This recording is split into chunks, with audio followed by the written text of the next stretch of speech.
Halo pemirsa, kita ketahui bahwa beberapa tahun terakhir Indonesia dilanda oleh pandemi dan salah satu industri yang paling terdampak adalah industri pariwisata.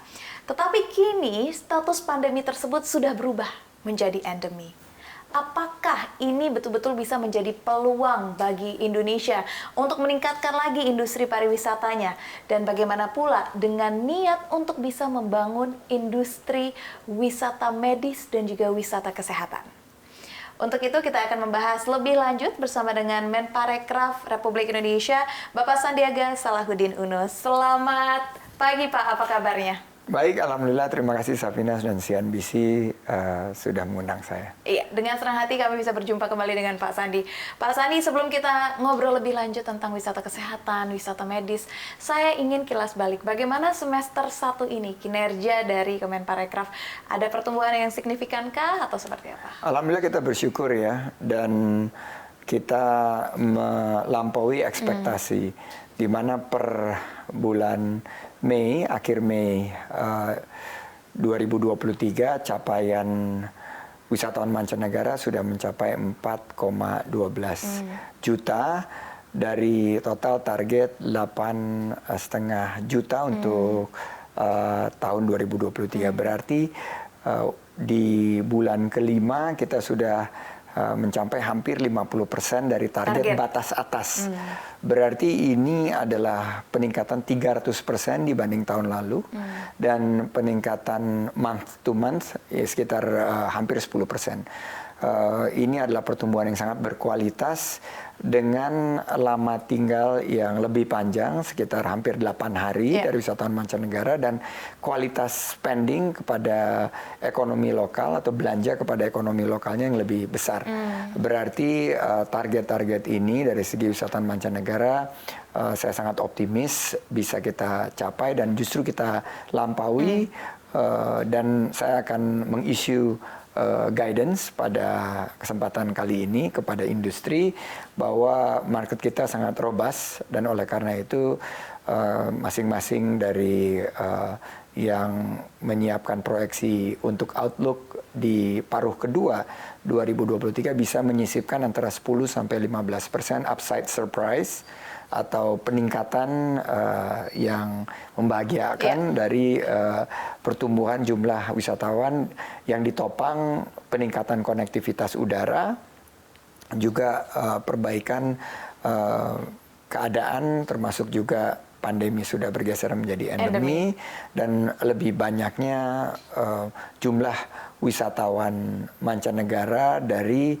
beberapa target pasar yang selama ini belum terlalu tergarap seperti India. India ini kita ada nomor 2 jumlah kedatangan wisatawan mancanegara ke Bali itu dari India tanpa penerbangan langsung. Nah, di paruh kedua ini akan ada beberapa penerbangan langsung dari India yang kita harapkan akan langsung menambah jumlah dari target yang kita harapkan. Jadi so far so good, ya kita tetap berdoa, bersyukur ini sudah selesai kuartal pertama dan kuartal kedua, semester pertama telah selesai.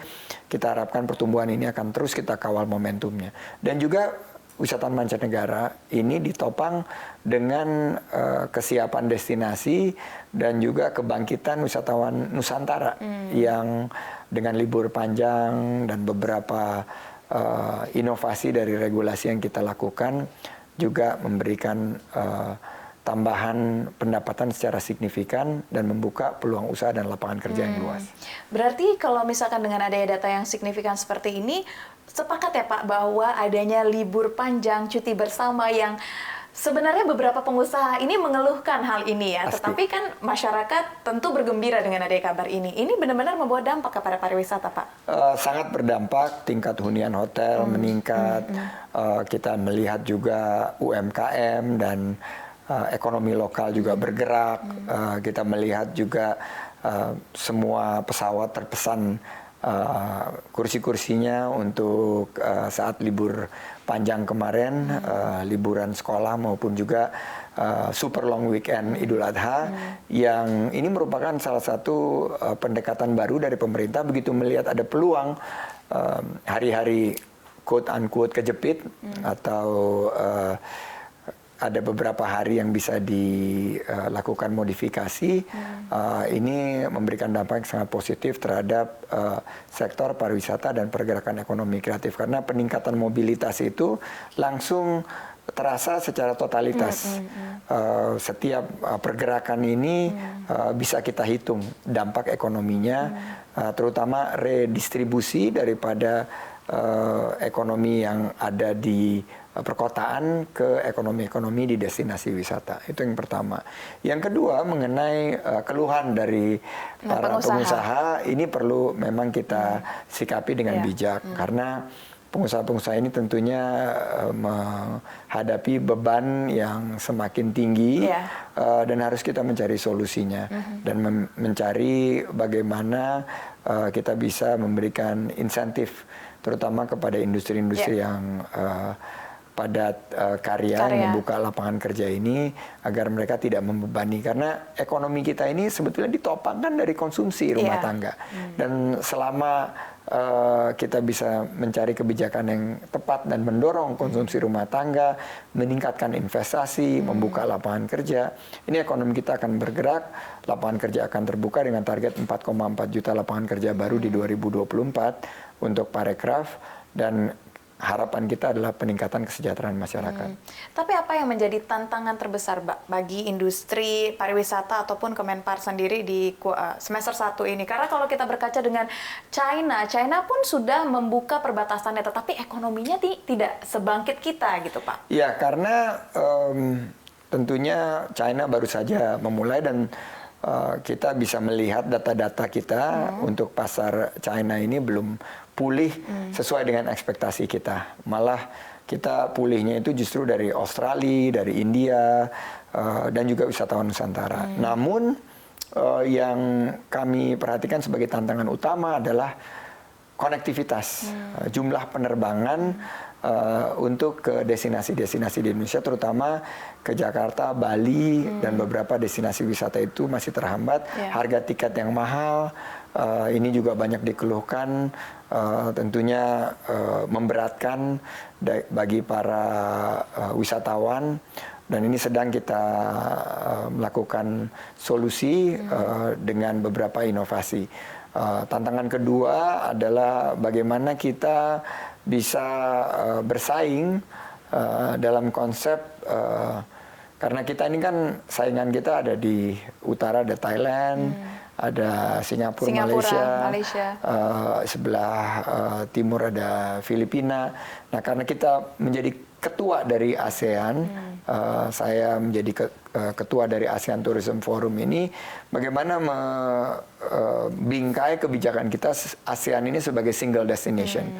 Jadi kerjasama ini yang kemarin kita bisa capai di Kamboja, di Phnom Penh, dan kita terpilih menjadi anggota Dewan Eksekutif dari UNWTO. Capaian-capaian ini membuat saya yakin, berpikir positif, optimis bahwa target yang akan kita capai bisa kita lampaui, dan tantangan-tantangan yang kita hadapi di kuartal pertama dan kuartal kedua ini bisa kita solusikan untuk beberapa kuartal ke depan. Iya, dan tampaknya peningkatan-peningkatan yang terjadi di semester 1 ini juga karena industri konser juga ya Pak ya. Anak muda zaman sekarang ada yang nyebut gini Pak, kebutuhan sekarang keluar tuh untuk sandang, pangan, papan, dan konser Pak. Itu menjadi daya tarik juga bagi masyarakat dalam negeri dan luar negeri. Tetapi kalau kita berbicara konser Coldplay Pak, di Indonesia belum ada wacana mau beberapa hari. Berbeda dengan Singapura yang udah fix akan 6 hari. Nah, bagaimana pandangan Bapak? Karena artinya tuh dana bisa jadi lari ke sana semua Pak. Iya, itu yang memang harus kita pantau dan kita monitor dengan penuh kehati-hatian, karena kita alhamdulillah nih sudah dapat 1 hari dan konser itu sangat membludak peminatnya, dan Coldplay sendiri akhirnya mempertimbangkan untuk menambah hari. Tapi belum ada jawabannya kita sampai sekarang ya Pak? Bernegosiasi melalui promotor dan lain sebagainya, di mana saya sudah menerbitkan surat untuk memberikan dukungan kepada promotor. Ada beberapa tantangan seperti venue, schedule dan juga masalah klasik seperti perizinan dan lain sebagainya. Sementara Singapura, data yang kami dapatkan berhasil mendapatkan suatu paket insentif yang sangat menarik, kolaborasi antara pemerintah dengan dunia usaha, yang akhirnya bisa memberikan kepastian 6 hari berturut-turut itu diadakan di Singapura. Nah tentunya kita jangan kecewa, terus meratapi nasib. Saya selalu bilang, ya kalau kita melihat situasi seperti ini, kita harus ciptakan sebuah solusi, inovasi. Bagaimana kalau ada paket-paket konser selagi healing di Batam dan Bintan. Berarti itu kan masih wilayah kita dan akan memberikan peluang usaha dan lapangan kerja bagi masyarakat Kepulauan Riau. Ini yang sedang kita kembangkan, mudah-mudahan ini bisa dijalankan. Dan saya juga membuka peluang kerjasama dengan pihak Singapura. Karena ke depan ini kan kalau polanya ini semua konser ini ada di Singapura, kita kesedotkan semua wisatawan kita. Bagaimana kita bisa berbagi juga dengan konsep kolaborasi. Jadi itu yang kita harapkan, karena Indonesia ini sudah menjadi epicentrum dari ekonomi kreatif dunia. Kita nomor 3 besar dunia dari segi ekonomi kreatif. Sekarang konser itu jadi kayak kebutuhan itu dia tadi ya saya sampaikan, Pak. Ya, kebutuhan utama lah, kebutuhan primer. Apalagi anak-anak muda sekarang setiap 3 minggu, 4 minggu maunya healing gitu lah. Dan salah satu healing yang paling diminati itu konser. Seperti kemarin Ronan Keating saat mau membuka konser di sini, ternyata dalam waktu 8 menit habis terjual. Jadi terus kita punya yang lokal juga, para musisi nasional termasuk Putri, itu juga tiketnya sangat diminati. Dan bukan hanya konser, olahraga juga seperti itu. Karena ini setelah pandemi ada semangat untuk mengambil peluang para masyarakat ini untuk menikmati konser-konser berkelas dunia. Dan apakah ini juga dampak dari adanya kemudahan aturan bebas visa untuk turis asing, Pak? Apakah ini wujudnya juga? Jadi kita sudah menetapkan setelah pandemi, kita melihat melalui data dan analisa dari big data bahwa kebijakan bebas visa ini sangat memberikan dampak yang positif terhadap minat kunjungan wisatawan ke Indonesia. Indonesia ini top of mind di China, di beberapa market besar seperti Australia, India, Singapura, dan Malaysia. Juga di Eropa, Inggris, dan Amerika. Namun selama ini kesulitannya itu saat mendarat mengurus visa on arrival-nya. Dengan pendekatan baru, saya terima kasih kepada Pak Dirjen, Pak Silmi, kawan saya, bahwa sekarang sudah bisa elektronik visa on arrival. Jadi bisa diurus sebelum keberangkatan dan tidak ribet gitu loh.